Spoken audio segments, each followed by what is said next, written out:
We're here with the Henderson candidate for mayor, Adam Price. Tell me a little bit about yourself and why you decided to get into this race for mayor.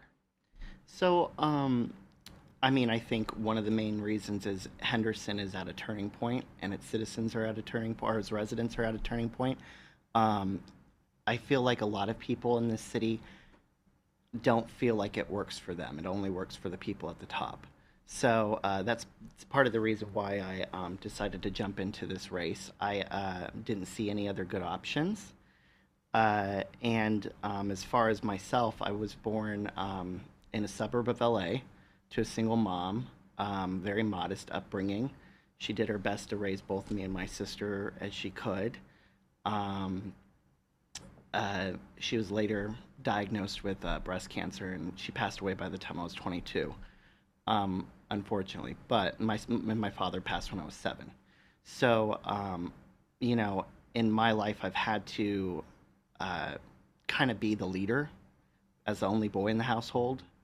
So I know what leadership looks like. I know what accountability looks like. I went on to sell a lot of homes, anywhere from 300,000 to $6 million, to celebrities in LA and stuff like that. I made a really good career for myself. Before that, I testified on 2 state Senate bills for California. They both successfully passed alongside Senator Mark Leno.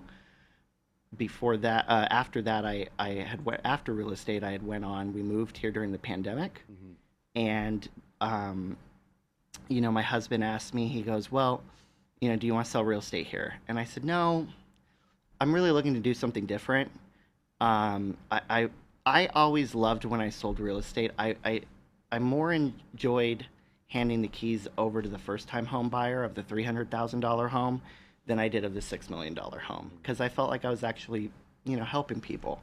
And so I wanted to really do something that was community based and focused. So I got my document prep certificate, and I went in and I do estate planning for, our seniors in Hmm. our community for much more reasonable rates than attorneys do them for. So I really enjoyed doing that. I've had some great experiences, heartwarming experiences with our community members, and so my whole life it's been basically public service based. And at some point, was it your idea? Did somebody mention to you, hey, you know what? You might want to think about running for mayor, running for office, being part of the, maybe fixing what you see are the problems. So owning a small business on Water Street like I do, I had thought about it. Hmm. I'm the chairman for the Democratic Party of the city. Um, and I got together with some other elected officials with the Democratic Party, and we kind of mowed it over. And they said, "Yeah, you might have a shot at this. It could be really great for you to try to run for this seat." So, Is that I know you mentioned you think it's kind of the right time. There's 5 candidates in the race for mayor. I know you've been on the record before saying you really think there's only 3. We don't have any polling to suggest that's the right. case, but I think that's maybe the general consensus. Hmm. And you're the only one that sits on the left side of the aisle. Henderson, maybe a more conservative suburb of Las Vegas, but really the whole state's kind of purple and goes, either way. Do you look at that, for lack of a better term, drama that's been going on in City Hall and are surrounding it over the last few years as an opportunity to get in and say, well, maybe the other side is what needs to work here in Henderson?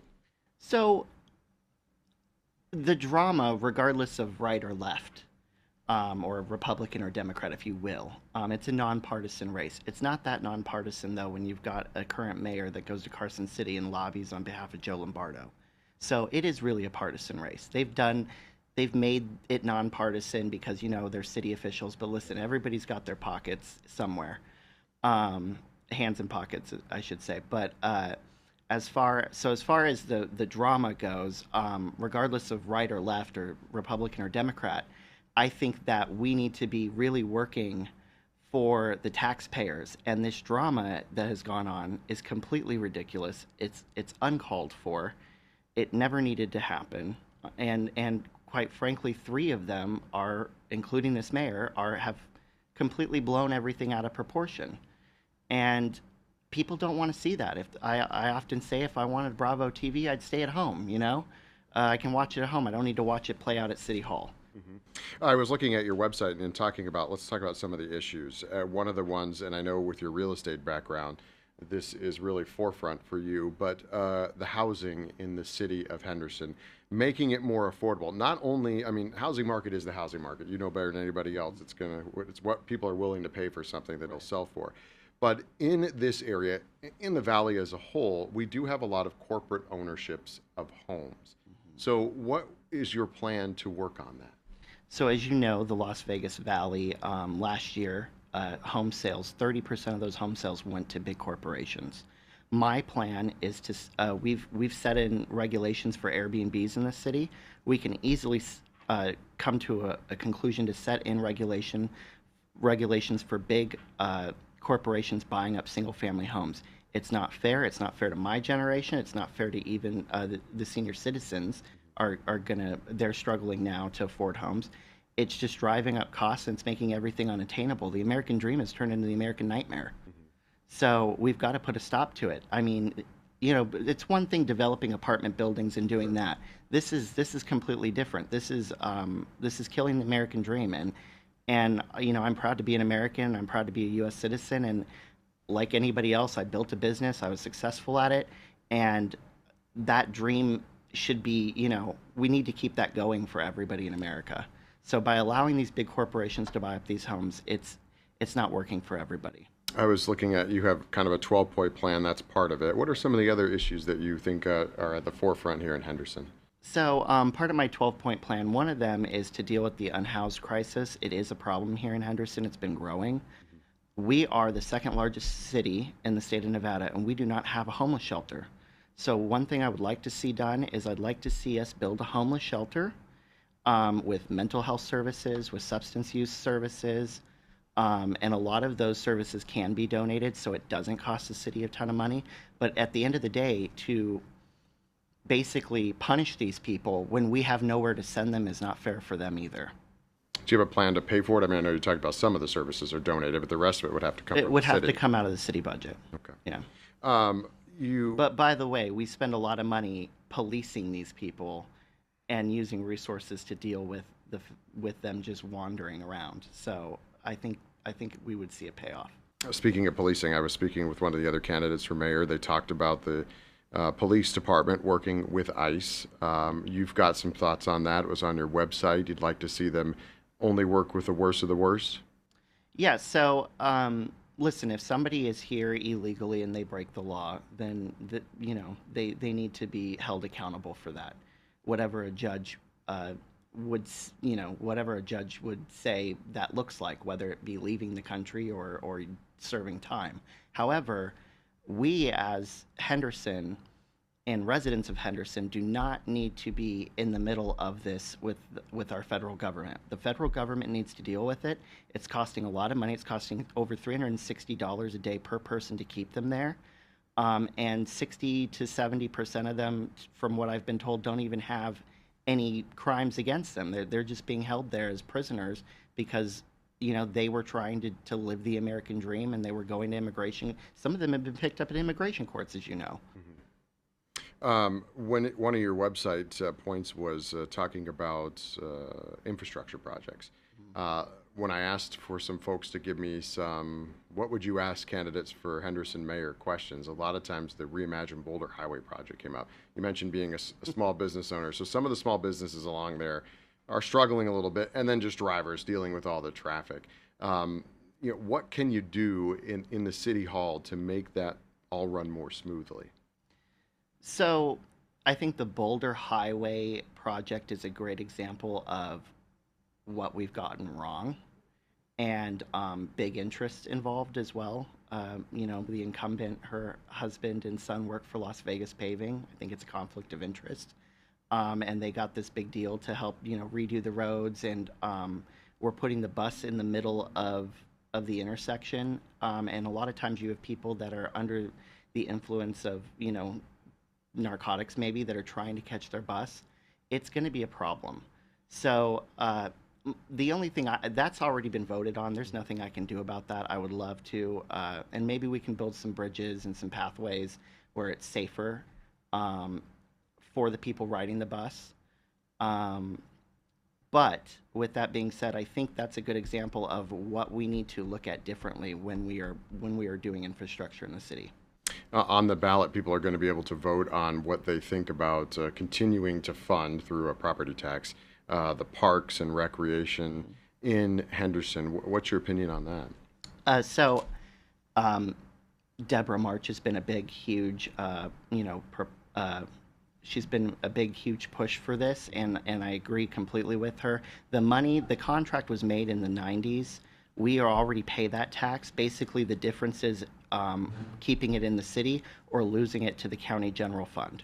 So we need that money to help keep up our parks because our city is, we're hemorrhaging money because when tariffs go up and everything goes up, the budget rolls backwards. And so if we're looking at that money leaving, $25 million rolling out the door, we're going to have to make up for it somewhere. And one of my 12-point plans is, just because I'm a Democrat doesn't mean I'm not a fiscally conservative person. I need to make sure that the city, as mayor, if I was elected mayor, still operates for everybody and meets the needs that they've already been accustomed to. And if I can't do that, I've got a big problem. In the last couple of minutes we have here in this chunk of 15, just talk about some of the other issues you're seeing in Henderson and parts of your 12-point plan. Right. So I think that one of the big, huge problems we have is the fact that we have allowed AI data infrastructures to come into our communities and use a ton of resources, including water. The Google facility uses roughly about 100 to 125,000 gallons of water, and everybody goes, but it's recycled. Well, it's not, because when water touches a hot surface, it turns to steam.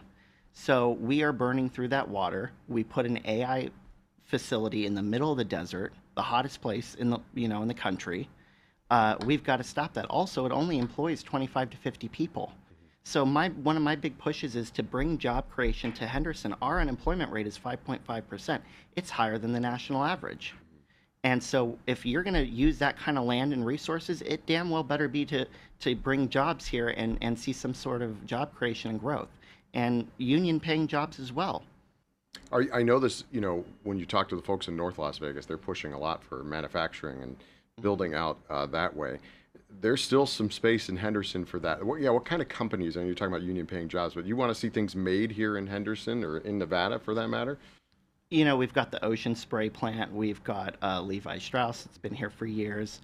I think those jobs are far more beneficial to our community than data AI infrastructure plants. We've got Caterpillar here. So I would like to see more jobs like that come to Henderson. Corporate headquarters, house automation type things Correct. that are coming here. Yeah. And the AI data center, that seems to be an issue. We just did a story last night in Boulder City, and it seems to be popping up really all over the country. But you're talking about these areas in the desert and the resources used to do it. So you see it as an issue going forward. Well, it's just an issue of common sense, right? When would you go, hey, these servers are really, really hot. Where would we put them? In the hottest place in the country? I don't think so. Take them to New York or something. Mm-hmm. They got plenty of water. Mm-hmm. We don't have any. Mm-hmm. They'd probably argue something else. But, it does seem to be kind of the argument of our time right now about AI data centers. Before we get on to the got a minute, anything else you want to talk about? No, I think, there's all kinds of, like I said, I've got a 12-point plan. You can go to electadamprice.com. I would like to point out, like I said, there are 3 people in this race. One of them who has raised over $700,000 to remain mayor of Henderson. She's accepted lots of money from NV Energy, Southwest Gas, Cox Cable, KB Homes, to keep her $65,000 a year job. That's a little crazy. And one would wonder why when she's constantly taking consulting gigs on the side and recusing herself from votes. The other one is a fired police chief, and people have different feelings on that. She was asked to step up to the community and show up more at council member meetings, and she didn't. The vice president of the Henderson Police Union said basically he felt that it was her way or the highway, and that was in your interview. So I think that we need to move Henderson forward and turn the page on the past. And looking back at the past candidates is not going to work.